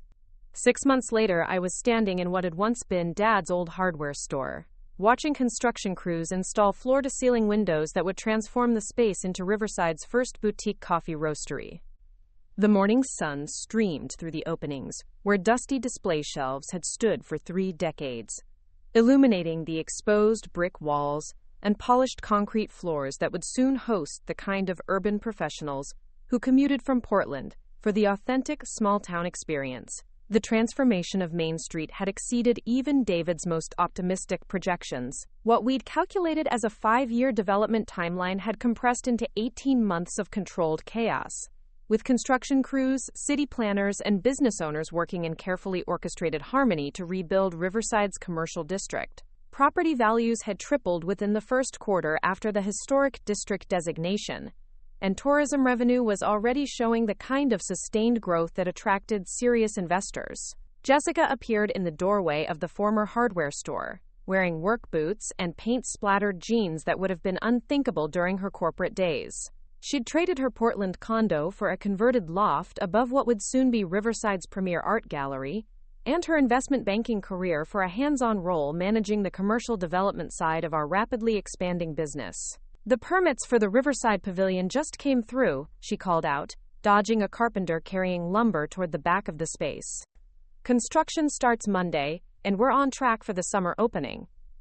I nodded, making a mental note to review the pavilion contracts later. The Riverside Pavilion had been David's idea, a multi-use event space that would host everything from wedding receptions to corporate retreats, taking advantage of Riverside's scenic location while providing another revenue stream for our growing hospitality portfolio. Any word from the Portland investors? They're in for the full amount, Jessica said, approaching with the kind of confident stride she'd once reserved for boardroom presentations. $25 million for Phase 2 development, plus they want to discuss expansion opportunities in 3 other Oregon towns. It was strange how naturally Jessica had adapted to the real estate development world. The analytical skills that had made her successful in corporate finance translated perfectly to project management and investor relations, but with a personal investment component that gave her work meaning beyond quarterly profit reports. She'd discovered that building something tangible felt different from managing other people's abstract financial instruments. Speaking of expansion, she continued, I had an interesting conversation with Mayor Patterson this morning. About Salem. Apparently, they've been watching what we accomplished here in Riverside, and they're interested in discussing a similar historic preservation project for their downtown district. Salem was a significantly larger market than Riverside, with the kind of established infrastructure and political connections that could support development projects on a scale we'd never attempted. It was also the kind of opportunity that required the sort of institutional investor relationships Jessica had cultivated during her banking career. What's the timeline? Preliminary discussions next month. Feasibility study by spring. Potential groundbreaking within 2 years if everything aligns properly. I was quiet for a moment, considering the implications of expanding our operations to include Oregon's capital city. It would mean hiring additional staff, establishing relationships with Salem's political and business communities, and taking on projects with budgets that dwarfed anything we'd tackled in Riverside. What do you think? Jessica asked. Ready to become a statewide operation? Are you? She grinned, and for a moment I saw traces of the ambitious sister who dominated our childhood competitions and refused to accept limitations on what she could accomplish. I've spent the last 6 months learning that I didn't know anything about building real wealth, she said. I'm not ready to stop learning now. David emerged from the back room of the former hardware store, carrying architectural plans and wearing the focused expression that meant he'd been solving complex logistical problems for several hours. How's the timeline looking? I asked. On schedule for the coffee roastery opening next month, ahead of schedule for the gallery renovation, and slightly behind schedule for the restaurant build-out. He spread the plans across a makeshift table constructed from sawhorses and plywood. The restaurant delay is actually good news, though. It gives us time to incorporate the feedback from the focus groups. The restaurant had been the most ambitious component of our Main Street renovation, a farm-to-table concept that would showcase local ingredients while providing the kind of dining experience that attracted food tourists from Portland and Seattle. We'd hired a chef whose previous restaurant had earned national recognition, and the advance reservations were already booked solid through the summer. Any issues with the investor group? They're thrilled. Return on investment is tracking 20% above initial projections, and that's before we factor in the increased property values for the residential portfolio. The residential portfolio had become the unexpected star of our Riverside development strategy. While we'd focused most of our attention on commercial properties, the historic homes we'd acquired and renovated were now worth more per square foot than comparable properties in some Portland neighborhoods. Young professionals were moving to Riverside for the lower cost of living and the small town charm, then commuting to Portland for work that could increasingly be done remotely. Sarah, Jessica said, can I ask you something? Sure. Do you ever think about what would have happened if I hadn't been such an arrogant fool about your life choices? It was a question she'd asked in various forms over the past 6 months. Usually when we were reviewing financial reports that demonstrated just how wrong her assumptions had been about the relationship between conventional success and actual wealth building. What do you mean? I mean, if I'd paid attention to what you were actually doing instead of dismissing it, we could have been partners from the beginning. We could have built this together instead of you having to prove yourself while I made condescending comments about your lack of ambition. Maybe, I said. But maybe you needed to learn some humility before you were ready to be a real partner instead of just another investor looking for quick returns. You think I was too arrogant to be useful 3 years ago? I think you were too focused on impressing other people to understand the difference between building wealth and performing success. Jessica nodded thoughtfully. She'd spent considerable time over the past 6 months reflecting on the gap between her corporate achievements and the kind of long-term thinking that had enabled my real estate success. The thing that bothers me most, she said, is that I was so convinced I understood how business worked, but I completely missed the biggest opportunity right in front of me. You didn't miss it? I corrected. You just weren't ready for it yet. What's the difference? The difference is that now you understand why patience and local knowledge matter more than impressive credentials. You understand why building relationships in a community creates more value than networking at corporate events. You understand why owning assets beats managing other people's assets every single time, and you think I didn't understand those things before? I think you understood them intellectually, but you hadn't lived them. There's a difference between knowing something and knowing something. David looked up from the architectural plans he'd been reviewing. She's right, you know. The Jessica who offered Sarah a job answering phones 6 months ago wouldn't have been able to handle the Salem project. Why not? Because the Salem project requires the kind of strategic thinking that comes from understanding how communities actually work, not just how financial markets work. You had to learn to see value where other people see problems, to build relationships instead of just managing transactions, to think in decades instead of quarters. Jessica was quiet for several minutes, absorbing this assessment of her professional evolution. The silence was broken by the sound of heavy machinery starting up outside, where crews were installing new streetlights that would illuminate Main Street's historic facades in the evening. Can I tell you something? she said finally. Of course. I'm happier now than I ever was in Portland. Not just professionally, but personally. This work feels real in a way that managing investment portfolios never did. Because you're building something instead of just optimizing someone else's assets? Because I'm building something that matters to real people in a real place. When we renovate a historic building, families get to live and work in spaces that connect them to their community's history. When we attract new businesses to Main Street, longtime residents get to see their town come back to life. When we increase property values, homeowners who've lived here for decades suddenly have wealth they never expected. It was exactly the kind of thinking that had motivated my original investment strategy, the understanding that successful development creates value for entire communities rather than just extracting profit for distant investors. Plus, Jessica added with a grin, I get to work with my sister instead of competing with her. You were never really competing with me, I said. You were competing with your own insecurities about what constitutes real success. Harsh, but accurate. I try to be both. David folded up the architectural plans and checked his watch. Speaking of real success, we should probably head over to City Hall for the 3:00 meeting. The 3:00 meeting was with a delegation from the Oregon Economic Development Department, who were documenting Riverside's transformation as a potential model for similar projects throughout the state. Our success had attracted attention from urban planners, economists, and policymakers who wanted to understand how a small town could generate significant economic growth without sacrificing its historic character or displacing longtime residents. Are you nervous? Jessica asked as we walked the 4 blocks to City Hall through streets that bore little resemblance to the sleepy downtown I'd known growing up. About the meeting, no. About the responsibility that comes with being a model for other communities? A little. Meaning? Meaning if we get this wrong, if we prioritize profit over community benefit, if we become just another gentrification story, we'll have wasted an opportunity to prove that development can actually strengthen communities instead of destroying them. No pressure, David said dryly. Exactly. City Hall had been renovated as part of the Historic District project, its 1920s facade restored to its original grandeur, while the interior was updated with modern technology and accessibility features.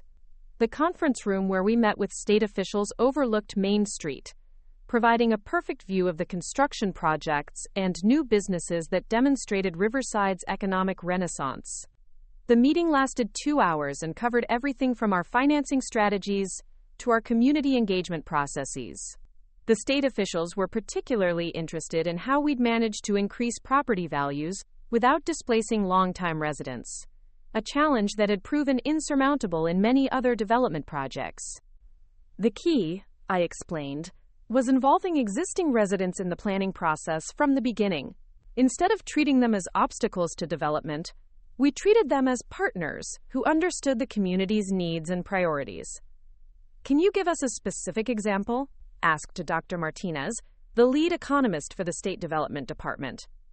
Mrs. Rodriguez, who runs the senior lunch program at the community center. She'd lived in Riverside for 40 years and had watched Main Street decline as businesses closed and young people moved away. When we started planning the commercial renovations, we asked her what kinds of businesses the community actually needed.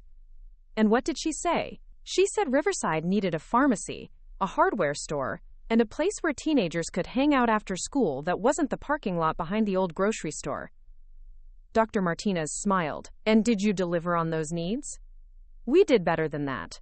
We delivered on those needs while creating business opportunities for community members. Mrs. Rodriguez's nephew opened the new pharmacy, Mr. Patterson's daughter took over the hardware store space, and the teen center is staffed by high school students who earn college scholarships through the program. So you addressed community needs while creating local employment and ownership opportunities. We addressed community needs by creating local employment and ownership opportunities. The two goals weren't separate. They were the same goal approached from different angles. The state officials spent considerable time discussing our approach to balancing investor returns with community benefit, a topic that had become central to current debates about sustainable development. Traditional real estate investment focused primarily on maximizing financial returns, often at the expense of existing communities.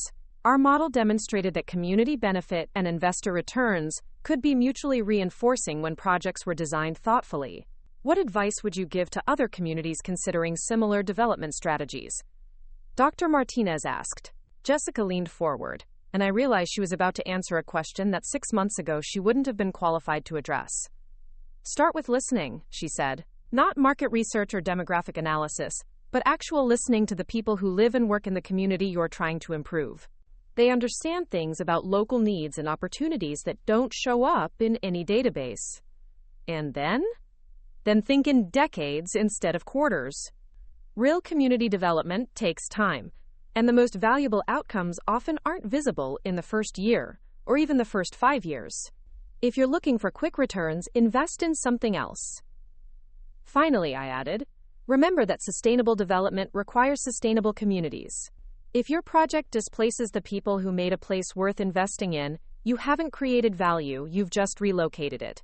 The meeting concluded with requests for additional documentation about our financing models and community engagement strategies. As the state officials prepared to leave, Dr. Martinez shook hands with each of us and made a comment that stayed with me for the rest of the day. What you've accomplished here, she said, proves that intelligent development can strengthen communities instead of disrupting them. That's not just good business, it's good citizenship. After the officials left, Jessica, David, and I walked back through downtown Riverside in the late afternoon sunshine. The streets were busy, with construction workers finishing their shifts, new business owners preparing for evening customers, and longtime residents enjoying the revitalized energy of their transformed community. Can I ask you something? Jessica said as we paused outside the renovated coffee shop that would open next week. Sure. Do you think Dad would be proud of what we've done with his old hardware store? I looked through the large windows at the space where Dad had spent 30 years serving customers who needed everything from single screws to major plumbing supplies. The layout was completely different now, designed for coffee roasting and small batch food preparation, but something about the energy felt familiar. I think Dad would be proud that we found a way to honor what he built while creating something new, I said. He always understood that business success comes from serving community needs, not just maximizing profits. Even though it's not a hardware store anymore? Especially because it's not a hardware store anymore? Dad closed Mitchell Hardware because the community's needs had changed, but he couldn't adapt the business model quickly enough to survive. We took the same space and the same community focus, but we adapted to current needs instead of trying to preserve something that was no longer viable. That's a very generous interpretation of gentrification, David said with amusement. It's not gentrification if you're building on existing community strengths instead of replacing them, I replied. Gentrification happens when outside investors extract value from communities by displacing the people who created that value in the first place. What we did was collaborate with existing community members to enhance value that already existed. Is there a difference? Mrs. Rodriguez still lives in the same house she's lived in for 40 years. Except now it's worth 3 times what it was before, and her neighborhood has new businesses that serve her daily needs. That's enhancement, not displacement. We continued walking toward the house, passing new restaurants and renovated storefronts that buzzed with evening activity. Riverside had become the kind of place that attracted visitors from Portland for weekend getaways. But it had also become a more interesting and economically viable place for people who'd lived there for decades. Sarah, Jessica said as we turned onto Maple Street, I want to thank you for something. What? For giving me a chance to be part of this instead of just punishing me for being wrong about everything. You weren't wrong about everything. You were wrong about what my life looked like, but you were right about the importance of building something meaningful. I was right about that? You spent 5 years telling me I needed to develop real ambition and build a substantial future. You were completely correct about that. You just didn't recognize that I was already doing it. Jessica laughed, the first completely unself-conscious laugh I'd heard from her since we were children. So when I was lecturing you about wasting your potential, I was actually motivating you to prove me wrong? When you were lecturing me about wasting my potential, you were helping me understand the difference between building wealth and performing success. I just applied the lesson differently than you expected. by secretly becoming a real estate mogul while letting me think you were organizing craft activities for senior citizens, by building something sustainable while you were focused on building something impressive. We'd reached the house by then, the Victorian home that had sheltered 3 generations of Mitchell family members and now served as both my residence and the headquarters for a multi-million-dollar development company. The evening light made the restored exterior details glow warmly, and I could see Mom in the kitchen window preparing dinner for anyone who wanted to join her. "One more question," Jessica said as we climbed the front porch steps. "Yeah? When you were planning all of this, did you ever imagine it would work out this well?" I paused with my hand on the front door, considering the question seriously. 3 years earlier, when I'd made the first property purchase that started Riverside Heritage Properties, I'd hoped for success, but I'd never imagined the scale of what we'd ultimately accomplish. I imagined building something that would prove I understood the difference between real achievement and impressive credentials, I said finally. I never imagined building something that would change an entire community. And now? Now I understand that the best way to build personal wealth is to create value for other people. The more value we create for Riverside residents and businesses, the more successful our company becomes. It's not a zero-sum game where someone has to lose for us to win. That's the most optimistic business philosophy I've ever heard. It's the most sustainable business philosophy I've ever heard. Jessica opened the front door, and we were greeted by the smell of Mom's pot roast and the sound of Dad discussing baseball scores with David in the living room. It was a scene that could have been from our childhood, except that now the house belonged to me. The business conversation centered on million-dollar development projects. And the sister who'd once called me pathetic was now my partner in building something neither of us could have accomplished alone.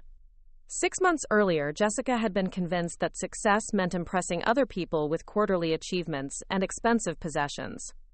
Now she understood that real success meant building something that created lasting value for yourself and your community simultaneously. The transformation hadn't been easy for her. Giving up her Portland lifestyle and starting over in Riverside had required the kind of humility she'd never had to develop during her corporate career. But it had also given her the opportunity to build wealth instead of just managing it, to create something meaningful instead of just optimizing someone else's creation. As for me, I'd learned that proving people wrong was satisfying, but including them in building something better was transformative. Jessica's corporate finance skills had accelerated our expansion timeline by years, and her institutional investor relationships had opened opportunities we never could have accessed on our own. Most importantly, we'd both learned that the best revenge against people who underestimate you isn't proving them wrong, it's proving them wrong and then helping them understand why they were wrong and what they can do better next time.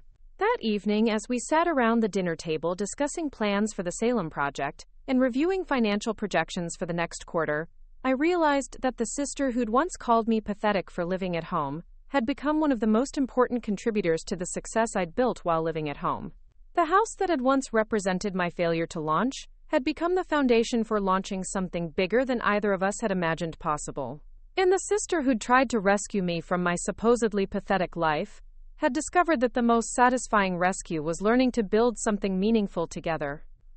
Sometimes the best stories aren't about proving people wrong, they're about helping people understand what they got wrong and then building something better together. Jessica had been wrong about almost everything regarding my life, but she'd been willing to admit her mistakes and learn from them. That willingness to learn had transformed her from the sister who pitied my lack of ambition into the partner who amplified my ability to achieve things neither of us could have accomplished separately. 6 months later, as I looked around the dinner table at my family celebrating another successful week of building something that mattered, I realized that being called pathetic had been the best motivation I could have asked for. It had pushed me to build something so undeniably successful that even my harshest critic had to acknowledge its value. But more than that, it had created the opportunity for Jessica to discover what building real wealth actually looked like, and to become part of something bigger than either of us had ever imagined. The sister who'd called me pathetic for living at home had ended up moving back home herself, not because she'd failed, but because she'd finally understood the difference between building something impressive and building something that lasts. And that understanding had made all the difference. 2 years had passed since that morning when Jessica discovered the deed to our childhood home bore my name instead of our parents'. And the ripple effects of that revelation continued to reshape not just our family dynamics, but the entire economic landscape of Central Oregon. What had started as a small-town real estate venture had evolved into something neither David nor I had originally envisioned. A comprehensive model for sustainable community development that was being studied and replicated across the Pacific Northwest. The irony wasn't lost on me that Jessica, who had once dismissed Riverside as a town with no future, was now spearheading our expansion into markets she'd previously considered beneath her attention. Her transformation from someone who measured success in quarterly bonuses to someone who thought in generational terms had been remarkable to witness. But it was her ability to bridge the gap between institutional finance and community-focused development that had truly distinguished her as a business partner. Standing in the conference room of our new Portland office, overlooking the Willamette River through floor-to-ceiling windows that cost more than most people's annual salaries, I watched Jessica present our Salem project results to a room full of investors who represented more capital than I'd ever imagined accessing. The presentation was flawless, combining hard financial data with compelling stories about community transformation.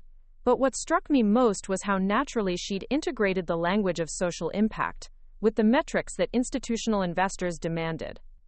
Return on investment for the Salem Historic District project exceeded projections by 37% in year one, she was saying, clicking through slides that showed before and after photographs of renovated buildings alongside detailed financial analysis. But more importantly, local employment increased by 62%, and 89% of new jobs went to existing Salem residents rather than outside hires. The investors nodded approvingly, scribbling notes and murmuring to each other about the implications of sustainable development models that delivered both financial returns and measurable community benefit. These were people who managed pension funds and endowments, whose decisions affected millions of retirees and students, and they were genuinely interested in finding investment opportunities that created long-term value rather than short-term profits. The key differentiator, Jessica continued, is our approach to stakeholder engagement. Instead of viewing existing communities as obstacles to development, we treat them as partners who provide local knowledge and long-term stability that external developers can't replicate. 6 months earlier, Jessica wouldn't have been able to make that statement with conviction, because she wouldn't have understood the practical implications of community partnership. But her hands-on experience managing the Riverside renovations had taught her that successful development required the kind of local relationships that couldn't be built through market research or demographic analysis. After the presentation concluded and the investors began filing out with promises to review our expansion proposals, Jessica and I found ourselves alone in the conference room with David and our newest team member, Maria Santos, who joined us from a sustainable development firm in Seattle.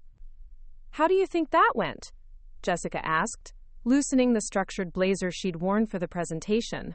"Better than I expected," Maria said, gathering up the printed materials we'd distributed. The pension fund representative seemed particularly interested in the long-term stability metrics, because they're looking for investments that will still be generating returns when their current beneficiaries are collecting retirement payments, David explained. 20-year performance projections matter more to them than quarterly earnings. It was exactly the kind of long-term thinking that had originally attracted me to real estate development, and it was gratifying to see institutional investors beginning to recognize the value of sustainability over speculation. The housing market crashes and economic volatility of recent years had taught many fund managers that sustainable returns required sustainable communities. "Speaking of long-term projections," Jessica said, "I had an interesting conversation with the mayor of Bend yesterday."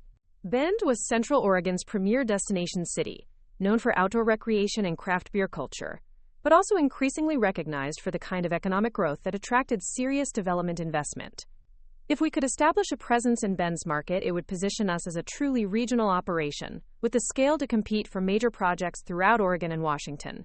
"What kind of conversation?" I asked. "The kind where she mentioned that Bend's City Council is considering a comprehensive downtown revitalization initiative, and they're looking for development partners who understand how to balance growth with community character preservation." Timeline? Preliminary discussions this fall, formal RFP process early next year, potential project launch within 18 months. Bend represented a significant step up in complexity from our previous projects. While Riverside and Salem had been relatively straightforward historic preservation initiatives, Bend's downtown revitalization would involve coordinating with multiple stakeholder groups, managing environmental regulations related to the Deschutes River corridor, and working within a political framework that included both pro-development and slow-growth constituencies. "Are we ready for that level of complexity?"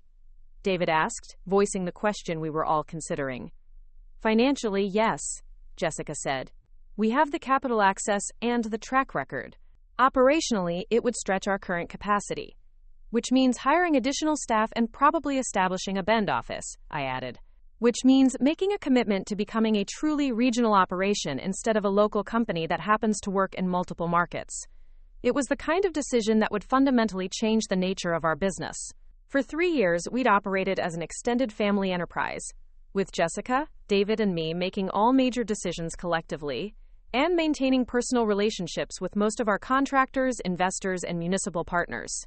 Expanding to Bend would require delegating authority, systematizing processes, and accepting the kind of organizational complexity that often compromised the community focus that had made us successful.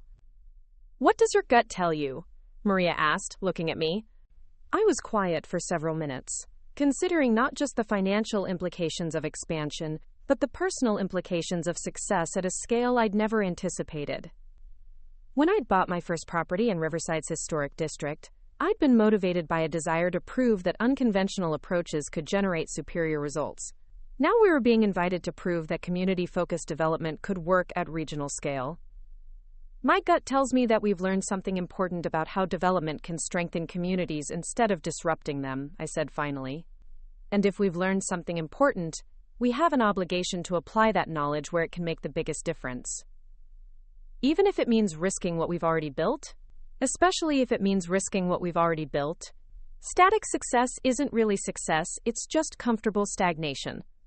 Jessica smiled at this response, and I realized she was thinking about her own transformation from someone who'd prioritized safety and conventional achievement to someone who was willing to bet her career on unconventional approaches to wealth building. "Besides," I added, "the biggest risk isn't expanding too quickly, it's expanding too slowly, and letting other developers establish footholds in markets where we could make a real difference." Meaning? Meaning, if we don't bring community-focused development to Bend, someone else will bring extraction-focused development to Bend. And 20 years from now, Bend residents will be dealing with the consequences of whichever approach wins out. It was exactly the kind of long-term thinking that had originally motivated my investment in Riverside's future, and it was the same thinking that now motivated our expansion plans. We weren't just building a business, we were demonstrating that alternative approaches to development could generate superior outcomes for all stakeholders. That evening, I drove back to Riverside through the kind of Oregon autumn landscape that made it easy to understand why people moved across the country for the privilege of living in the Pacific Northwest. The hills were painted in shades of gold and crimson, and the late afternoon light made everything look like a postcard advertising the good life in small-town America. Riverside itself had become almost unrecognizable from the sleepy community where I'd grown up. Main Street buzzed with evening activity as new restaurants prepared for dinner service, art galleries hosted opening receptions, and the renovated movie theater advertised independent films alongside Hollywood blockbusters. The changes had happened gradually enough that longtime residents had adapted comfortably, but dramatically enough that visitors often commented on the town's remarkable vitality. I parked in front of the house where Jessica was waiting on the front porch with 2 cups of coffee and the satisfied expression of someone who'd just successfully completed a challenging presentation. "How does it feel to be courted by pension fund managers?" she asked as I settled into the porch swing beside her. "Surreal," I admitted. 3 years ago, you were lecturing me about my lack of professional ambition. Now institutional investors are asking us to manage hundreds of millions of dollars in development projects. 3 years ago, I didn't understand the difference between managing money and building wealth. And now? Now I understand that the most sustainable wealth comes from creating value for other people. The more value we create for communities, the more successful our company becomes. It was exactly the insight that had motivated my original investment strategy, but hearing Jessica articulate it reminded me how completely her understanding of business success had evolved. The sister who'd once measured achievement in salary increases and luxury possessions now thought about generational impact and community benefit. "Can I tell you something?" she said, settling back into the porch swing. "Of course. I'm glad you didn't tell me what you were really doing 3 years ago." "Why?" "Because if I'd known you were building a real estate empire, I would have tried to help in ways that would have made everything worse." "How so?" "I would have pushed you to scale faster, to prioritize financial returns over community relationships, to operate like a conventional development company instead of the community-focused enterprise you actually built." She was probably right. The Jessica of 3 years ago would have applied traditional business school thinking to our unconventional approach, and traditional thinking would have compromised the community relationships that had made our success possible. "Plus," she added, "I needed to learn humility before I could be a useful partner. The promotion I was celebrating that night at Eddie's Steakhouse made me feel like I understood how business worked, but I didn't understand anything about building sustainable value. And you think you understand it now? I think I understand enough to know how much I still don't understand." Which is probably the most important thing I've learned. As the sun set behind the hills surrounding Riverside, casting long shadows across the historic district we'd spent 3 years renovating, I reflected on how dramatically our lives had changed since that morning when Jessica discovered the deed to our childhood home. The transformation had been about much more than real estate appreciation or business expansion. It had been about discovering that the most satisfying success comes from building something meaningful with people you care about. Jessica's journey from condescending corporate executive to humble community developer had been remarkable to witness, but my own evolution from secretive property investor to regional development leader had been equally significant. We'd both learned that sustainable success required the kind of long-term thinking that prioritized relationships over transactions, community benefit over individual achievement, and collaborative problem-solving over competitive advantage. The house where we'd grown up, the house Jessica had once seen as evidence of my failure to launch into adult independence, had become the foundation for launching something neither of us could have imagined when we were children, sharing dreams about what we'd accomplish when we grew up. The irony was perfect. The sister who'd called me pathetic for living at home had ultimately chosen to move back home herself, not because she'd failed to build a successful life elsewhere, but because she'd discovered that the most meaningful success was building something valuable together. As we sat on the porch of the house that now served as headquarters for a multi-million-dollar development company, watching the lights come on in the historic district we'd helped transform, I realized that being underestimated had been the greatest gift Jessica could have given me. Her assumptions about my lack of ambition had provided the perfect cover for building something substantial without outside interference or premature pressure to scale. More importantly, her willingness to admit she'd been wrong and to learn from her mistakes had created the foundation for a partnership that had enhanced both our lives immeasurably. The sister who'd tried to rescue me from my supposedly pathetic existence had discovered that the most satisfying rescue was learning to build something meaningful together. Sometimes the best revenge against people who underestimate you isn't proving them wrong, it's helping them understand what they missed, and then building something better together. Jessica had been wrong about almost everything regarding my life, but she'd been willing to acknowledge her mistakes and transform them into opportunities for growth. That willingness to learn had made all the difference, not just for our business success, but for our relationship as sisters and partners in building something that would outlast both of us. The deed to the house might have my name on it, but the future we were building together belonged to both of us. Up next, you've got 2 more standout stories right on your screen. If this one hit the mark, you won't want to pass these up. Just click and check them out.